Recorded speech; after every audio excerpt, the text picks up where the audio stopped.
Hello everyone and welcome! Demacia is probably the most iconic city you can find in the League of Legends universe. And with its recent update we got a lot to talk about, so let's start with Lux.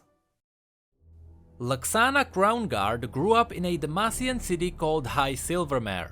Together with her brother, they were born to the prestigious Crown Guard lineage, a family tasked with protecting the king.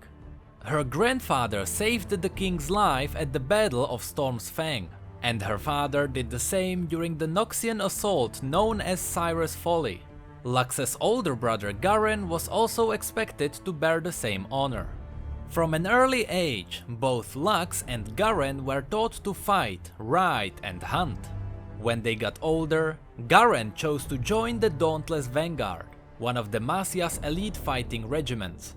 Lux, on the other hand, wanted to travel beyond Demacia's borders and explore the world. Her parents didn't support this dream, and since she was the only other child, they expected her to become the protector of their own family. She knew this was an important duty, but it was not what Lux envisioned for her future. While she did look up to Garen, she didn't agree with his opinion that she should put her ambitions aside to do what was expected of her, as all Demacians should. During her trainings, she always questioned everything her tutors were trying to teach her. She always tried to offer a different perspective, which ultimately frustrated everyone else. But even through all of that, no one could ever be angry at Lux. Her personality and shining passion were simply soothing, and she soon realized there was something more behind that than just the way she behaved. She was enjoying her solitary ride in the northern mountains at dusk. As the last light of the day disappeared on the horizon, her horse lost its footing on a patch of ice and fell, breaking its foreleg. Being too far from the nearest town to reach before nightfall, and with the horse in pain, she had a hard decision in front of her. She knew what Garen would say: kill the horse swiftly to end its suffering. But Lux couldn't bring herself to kill a mount she had ridden since she was a child. As Lux prepared for a night alone in the mountain, a hungry saber wolf pack, sensing the horse's blood, scattered around, hunting for a fresh meat. As night fell and Lux still hadn't returned home, her father and Garen rode out to find her. They searched all night and eventually found her the next morning, shivering and alone next to her frightened horse. The corpses of 6 saber wolves surrounded her, their fur scorched and flesh seared. Lux refused to speak of what happened and begged her father to rescue her beloved steed. He agreed and they safely delivered the horse home, where Lux took care of it. That night, Lux found out she possessed abilities beyond those of everyone around her. Abilities which the anti-magically focused Demacians wouldn't accept. Everyone in Demacia was always taught that magic had once brought Runeterra to the edge of annihilation. Lux's own uncle was slain by a mage, and it was said that even the purest heart could be corrupted by magic. Would she become evil? Was she an abomination to be killed or exiled beyond the Great Wall? Fear and doubt filled Lux, and she spent many nights squeezing her eyes closed, clenching her fists, trying to stop the light radiating from her skin. The terror that there was something wrong with her almost destroyed her spirit. But after a strange night in the capital of Demacia, when Lux was only 13 years old, a night when it was said that a great stone colossus walked abroad in the darkness, she returned to High Silvermere with a fresh perspective on her powers. The Crown Guards left Garen in the capital to train with the Dauntless Vanguard, and Lux only saw her brother on his rare visits to High Silvermere. When Lux returned home, she was determined to learn more about her powers. She often evaded her own bodyguards and snuck away. It was only while being alone that she could truly focus on her hidden potential. Over time, she learned how to better control the light, how to blind someone with a flash, or summon illuminated figures from thin air. She could also craft light so powerful it could burn and destroy. Those powers once frightened her, but now she reveled in them, enjoying every moment she could freely express herself. Over the following years, strange phenomena began to surround Lux. dancing lights appearing throughout the Crown Guard castle, or giggling laughter where no one could be seen. Her family always found a way to explain these events, and they ignored their obvious source. Although some members of the family knew well what was going on, revealing the truth would only bring unwanted attention to Lux's relatives. Her mother wanted to show Lux the realities of the world, and she took her on regular tours, visiting the families they were meant to protect. And although at the beginning Lux tried to avoid this duty, she soon became well known as the one always listening and trying to help her people. At the age of 16, Lux and her family traveled to the capital city for a month to witness Garen becoming a soldier in the ranks of the Dauntless Vanguard. While there, Lux continued her efforts alongside a charitable religious order known as the Illuminators. They helped all the people in need. She became a friend with a Knight of the Radiant Ones, which was a warrior order of the Illuminators. This female knight was called Kaina, and the two spent many hours together whenever Lux wasn't forced to fulfill one of her duties. Just like she did so in High Silvermere, she used her powers in order to sneak away from the capital city too. But one day, while being on one of her expeditions, she stumbled upon a nest of flesh-eating creatures preying upon the village's inhabitants. She found their lair, and while being under the effect of her anger, she decided to strike them head-on. Using her searing magic, she was able to kill dozens of these monsters. But she underestimated their numbers and the creatures soon overwhelmed her. Just before they could tear out her throat, the Radiant Ones, who were also tracking these monsters, attacked the lair and slaughtered them all. It appeared that Kaina was actually their leader, and she saw what Lux could do. So they escorted her back to Demacia and presented her to the innermost circle of the Illuminators. Here she was given a choice.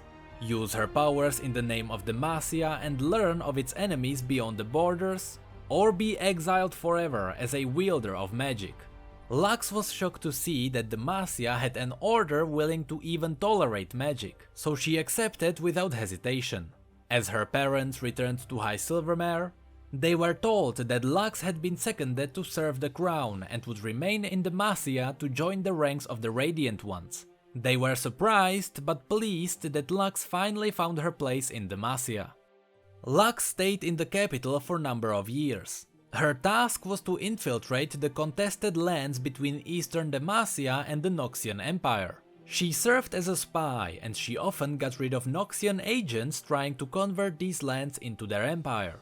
However, as she traveled beyond the walls of Demacia, she realized that Demacian ways were not the only ways of dealing with problems. Unlike the others, she was now able to recognize both the good and bad sides of their so-called justice. Even though she is a powerful mage while being outside, to her brother and family, she is a loyal servant of Demacia, which is true, but not in a manner they would ever expect. The following story happens in a town called Torbicia. It was struck by an earthquake and brought to ruins. Lux rode Starfire, and she was on her way to a place inside the town where the wounded were kept. The scale of the devastation was unlike anything Lux had seen before. The buildings were crafted from hard mountain granite and Demacian oak, and almost all of them were completely destroyed. Men and women dug through the shattered ruins in hope of finding survivors, but they mostly dragged out corpses. Lux dismounted when she reached the hideout and pushed inside. She wasn't a healer, but she could fetch and carry or simply sit with the wounded. She thought that seeing the scale of the devastation would prepare her for the suffering inside the tent. She was wrong. Hundreds of survivors pulled from the wreckage lay on woolen blankets. Lux heard mothers and fathers crying for lost children, wives and husbands, clinging to their dead loved ones. And worst of all, glassy-eyed orphans wandering lost and afraid. Lux saw a surgeon she recognized in a bloodied apron washing his hands in a bowl and made her way toward him.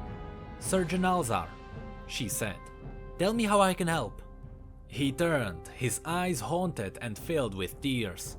It took a moment for recognition to penetrate the fog of his grief. "Lady Crownguard," said Alzar, giving a short bow. "Lux," she said. "Please, what can I do?" The physician sighed. "Truly you are a blessing, my lady, but I would spare you the horror of what has happened here." "Spare me nothing, Alzar," snapped Lux.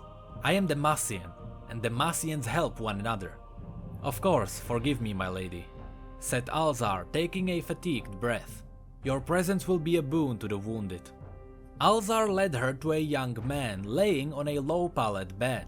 Lux gasped to see the horror of his wounds. His body was broken, all but crushed by rubble. His eyes were bound in bloody bandages. From his refusal to show pain, she guessed he was a soldier. "He dug a family from the rubble of their collapsed home," said Alzar. "He rescued them but kept looking for survivors. There was a second quake, and another building fell to ruin on top of him. The rubble crushed his lungs, and shards of glass put out his eyes." "How long does he have?" asked Lux, carefully to keep her voice low. "Only the god knows, but his time is short," said Alzar. "If he would stay at his side, it would ease his passing into the arms of the veiled lady."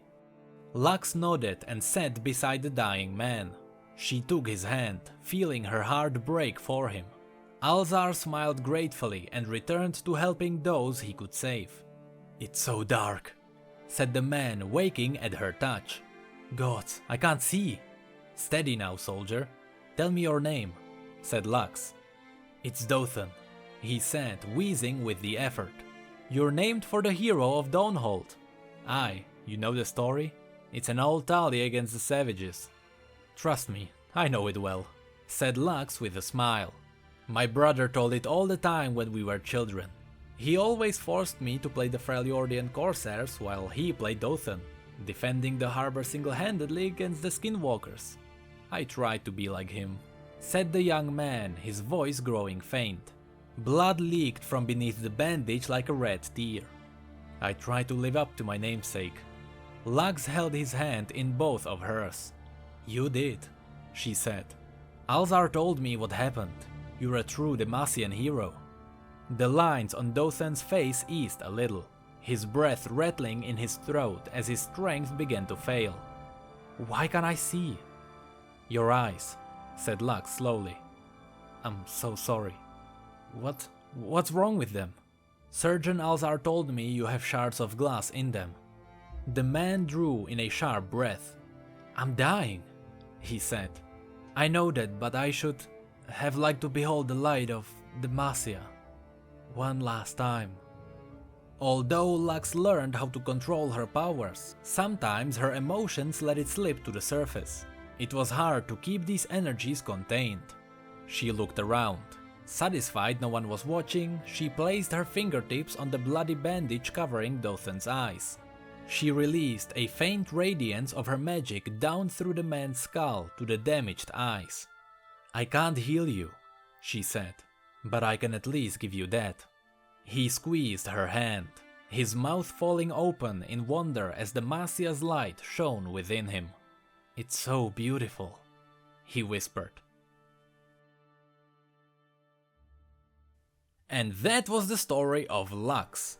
Of course, there is a lot more to come, especially from Garen's point of view, but we will keep that for another time. For now, thank you so much for watching. If you enjoyed this video, feel free to click the like below and subscribe if you are interested in lore. You can also follow us on Facebook, Twitter and Discord if you'd like to chat. Again, thank you so much for being here and for your feedback, you know I really appreciate it. And as always, thank you, come again.